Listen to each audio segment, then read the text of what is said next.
Welcome back to Football Weekly, a place where we talk about football every week. I'm again joined by Felix. How are you, Felix? I'm good, thanks, Charlie. How are you? I'm very good, thank you. That's good. That's good. So before we start today, I'd just like to thank you for the amount of people that watched our first video. 82 views currently at the moment and still going up. Amazing work. If you guys also want to subscribe to the channel, it will really help us out. We really appreciate it, and keep up the amazing work. Thank you. Yeah, and thank you to all the new subs. Yeah, Means a nine lot. subscribers. Yeah. 9 subscribers. Wow. Now, Felix, would you like to do the results from the weekend? I will do. Okay, so this is quite a shocking result, guys. Here we go. Liverpool 2, Watford 0, Chelsea 0, Bournemouth 1, Burnley 1, Newcastle 0, Leicester City 1, Norwich City 1, Sheffield United 2, Aston Villa 0, Southampton 0, West Ham 1, Manchester United 1, Everton 1, Spurs 2, Wolves 1, Man City 3, and Arsenal 0. And as the game for tonight, Crystal Palace vs Brighton as well. Yeah. So yeah, some big games Yep. have happened. I'd personally say there's quite a few games in there that quite shocked me because obviously Don't mention it. Don't mention it. Chelsea 0 Bournemouth 1. Yeah. It's a bit of a shocker. It's a little blip, but I reckon they'll get back on track. Sheffield. Sheffield. Don't forget though, we have got Tottenham next game. I don't know how that's going to go. Maybe Very not. nervous. Sheffield 2, Aston Villa 0. That's a bit of a weird one. Aston Villa started really well, but now they're kind of dropping off a bit. Burnley 1, Newcastle 0. Oh, we didn't really know about that one. It was a bit 50-50, so it's hard to say with that one.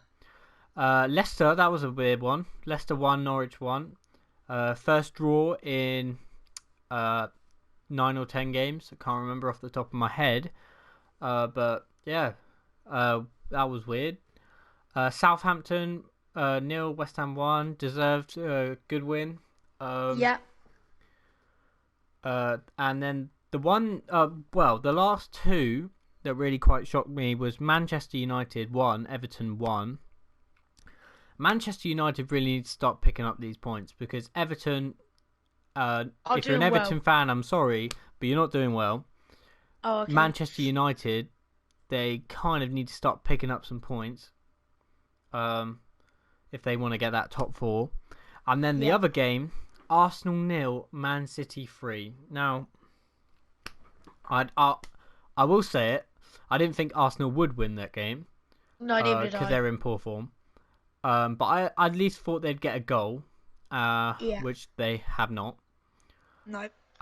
Tonight's game... go on then. Thing is, Man City are a very, very, very strong side. They've got a load of good players like Kevin De Bruyne, Aguero, David Silva, Sterling. But then instead of Arsenal, they got the likes of Ozil, Aubameyang. Does Lacazette play for them again? Yeah. Yeah, he does. And both teams have got really strong players on each side. But the way that Arsenal have been playing, I could easily see Manchester City winning 3-0 any day. I mean, I'm a bit... though, I am shocked with all the scorelines, mainly the Chelsea game. It's the offside that has really put me off. We'll talk about that later on the video, guys. So if you would like to know about the offside, do stay in, because we are going to be talking about that, aren't we, Charlie? Yeah. So today, as you can tell from the title of the video, we're going to talk about Man City and Real Madrid. Now, they are both, you could say, for the teams that they are, they're in bad form. Okay. Brilliant. Good one. We'll start with City. No one heard that. We'll start with City because both teams are similar, but their problems are quite different. So, when I think it comes to Man City, it's a mental thing. They won the league 2 years ago, and then they were determined to win it again last year, and obviously they did. And I think that impacted on them. They're almost like, we've been there, done that, and they sat back at the start of this year, and they haven't got that fire that they had last year. And on top of that, that competition with Liverpool to be the first, like, on top, number one, that's kind of like hit them even worse, because Liverpool, obviously, I would say, out of reach now, and they've looked like they've given up.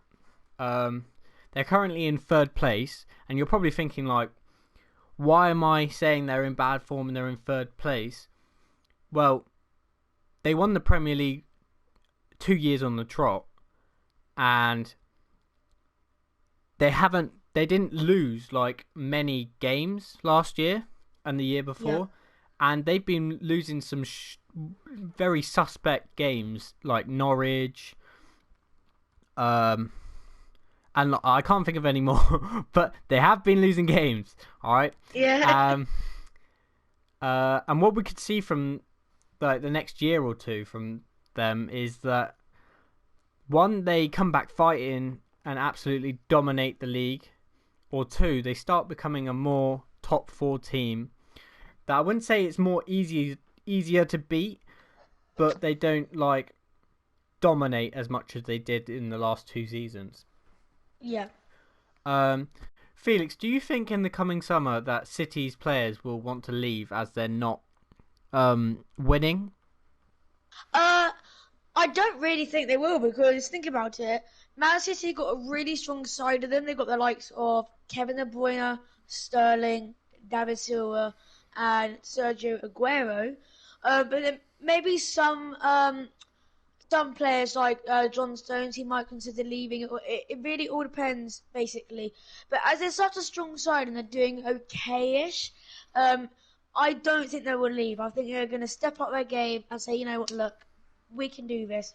We're a strong side. We're not going to let ourselves down. Let's push ourselves together and let's get back into the routine. That's what I think is going to happen. All right. Now let's move on to Real Madrid. And they're dealing with what I would call the Manchester United effect. Now, hear me out on this. So, Real Madrid, 2 years ago, have just ended this period of winning everything, okay? Yeah? Yeah. They are now struggling. They've lost their club's best player of all time. And I do think that made a big impact on them. But it's not the only reason. And the reason they are struggling now, and the reason why I compare them to United, is their form has been bad. So what do? They go and throw money at the problem. And also better players, basically. And you think, what do I mean by that? Well, Hazard, 100 million. And it's fair to say he's not the Hazard we know. Luka Jovic from Frankfurt, they paid 62 million for him. He has only scored 1 goal out of all competitions. Now, I know it's not all these players' faults, because these players, you have to build the team around them to get the best out of them. Yeah. That's why Hazard was so lethal at Chelsea. And because they built the team to suit him. You also have players that don't want to be there, e.g. Gareth Bale. And I think that really will affect the dressing room, because you'll have this big iconic player like Gareth Bale who's pretty much just like, I don't want to be here anymore. This is not a good club. I want to leave, and that will affect the other players. And you've also got players that are getting older. Toni Kroos, Marcelo. I know that they're great players, but they're getting older, and they probably can't deal with the physicality of day in, day out football. It's definitely. I see where you're going. So, Felix, what's your view on Real Madrid, and how can they improve? Well, obviously they're not a very strong side at the moment, as you all said. I the only way they can really improve is by stepping up their game and mainly working as a team. I'm very disappointed the fact that Eden Hazard wanted to leave for to go to Real Madrid. But for is it 100 million? You said. 100 I million, yeah. personally, yeah, I personally think the way that he is, it's a lot of money on the line, and the problem with that is, I say if you buy a player for like maybe let's say 19 million, and they're not doing their best performance like Hazard, because Yeah. Hazard's really good on the ball. He's really skillful, and that's what he showed at Chelsea. But he's not showing at Real Madrid at the moment. And I think the And worst part is Real Madrid are buying. They're new buying players. They're buying a player who has. They're buying big names, but they're Yeah, not exactly, buying players that will actually benefit their team. exactly, Like, yeah. yeah, Benzema, And who's been there for ages, scoring. oh yeah, He's on form. Um, and he was meant to be replaced by Luka Jovic, who just hasn't done well at all. He might do later on in the season, but I don't see it becoming. I think it's too big of a step. I don't know why they yeah, bought him. yeah. I mean, Honestly, I think Hazard moving from Real Madrid was a big oof. I didn't realize what was coming his way, and I say to myself, if you're gonna buy a player for 100 million, however much you wanted to like buy the player for, I would say if you're gonna buy the player, they have to be at good standard. So let's say we bought a player. I'm not don't know who we'll buy, but for like let's say 80 million, you would expect them to be on good form because that's a lot of money that you spent on that player on the line. And if they don't show that performance, then you're like, oh, that's wasting my money. Why did hmm, I do that? What's the point? yeah, And that is what Hazard is showing at Real Madrid. He's showing that he thing is he it's like he can't be bothered to show his best performance, and he knows he can show his best performance. At Chelsea, he was always on fire. He always knew what he was doing. Like there's really really quick touches to get to the box. Like 1-2, 1-2. They were amazing, but he just hasn't really shown it at Real Madrid. And I think it's just really sad just to see a Chelsea player that really enjoyed at Chelsea to move to Real Madrid and not show the performance that he did at Chelsea. And in my heart, I'm very ashamed because Eden Hazard was my top favourite player. But ever since he moved, I have to admit, I haven't liked him ever since. Felix. Obviously another thing that we have in the thumbnail of the video is VAR. And Yes, Felix is yes. quickly going to go over VAR and what he doesn't like about it, but he finds irritating. Over to you, Yeah. Felix. So, okay, right. So if I get up the Chelsea game right now, I do apologise, guys. I'm a little bit off the edge here. But with the Chelsea game, I basically have got a massive thing to say. Now, I don't like VAR at the moment. I think it's a very, very, very useless thing to have. It hasn't really helped a lot of the teams get wins or anything, and I just personally don't think it's very good. So here we go. At the moment, we've got right now the Chelsea vs Bournemouth game. As we all know, Chelsea did unfortunately lose against Bournemouth by a really stupid offside decision.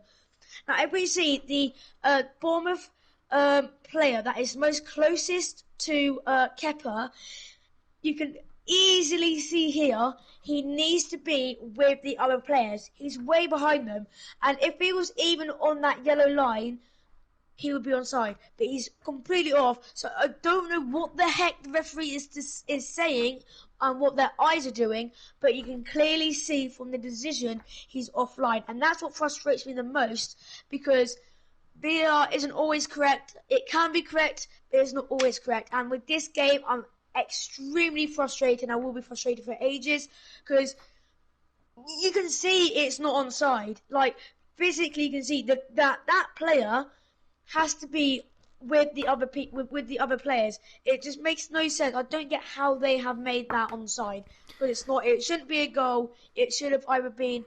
Well, it was probably going to be a draw. No, my luck. So Yeah, yeah, that's me with my VAR decision, guys. yeah. Let us know in the comments as well. Do you If you think? thought he was offside. Yeah, because he has to be on either the yellow line or with the other players. He is literally miles away from the yellow line. He is not onside. Right. So, wrapping this video up for today. Thank you Yeah. guys for listening, and we'll see you next week on Wednesday. Bye for Thank you now. guys so much. See you later.